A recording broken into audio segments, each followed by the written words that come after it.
ఏపీలో పెట్టుబడులు పెట్టేందుకు ఆసక్తిగా ఉన్నట్లు global urban infra company సుర్బానా Zhurong స్పష్టం చేసింది. ఈ నేపథ్యంలో సింగపూర్లో పర్యటిస్తున్న ముఖ్యమంత్రి చంద్రబాబుతో ఆ సంస్థ ప్రతినిధి చెర్యక్లో భేటీ అయ్యారు. ఏపీలో గృహ నిర్మాణాలను పెద్ద ఎత్తున చేపట్టేందుకు ముందుకు రావాలని సుర్బానా సంస్థను ఆహ్వానించారు సీఎం. ఏపీలో హౌసింగ్ ఫర్ ఆల్ ప్రాజెక్టులో భాగం కావాలని సూచించారు. ఆంధ్రప్రదేశ్లో మౌలిక వసతుల ప్రాజెక్టులపై ప్రధానంగా దృష్టి సారించామని ఆ సంస్థ ప్రతినిధులకు వివరించారు. రాష్ట్రంలో మొత్తం 20 పోర్టులు 15 ఎయిర్పోర్టులు అందుబాటులో వస్తున్నాయని, లాజిస్టిక్ హబ్గా ఏపీ తయారవుతుందని సీఎం చంద్రబాబు తెలిపారు. ఈ ప్రాంతాలను ఇండస్ట్రియల్ టౌన్షిప్లుగా అభివృద్ధి చేయాలనే ప్రభుత్వ ఆలోచనను వారి ముందుంచారు ఏపీ సీఎం చంద్రబాబు.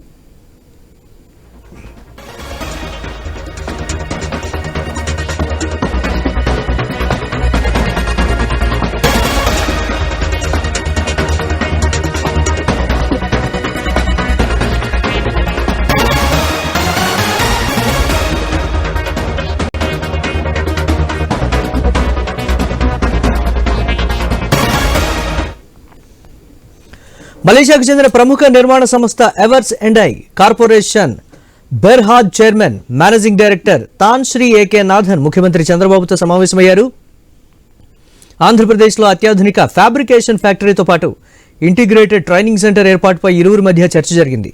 ఈ ఫ్యాబ్రికేషన్ ఫ్యాక్టరీని విశాఖ లేదా కృష్ణపట్నంలో ఏర్పాటు చేసే అంశాన్ని పరిశీలిస్తున్నట్లు ఎవర్స్ అండ్ ఐ చైర్మన్ వివరించారు.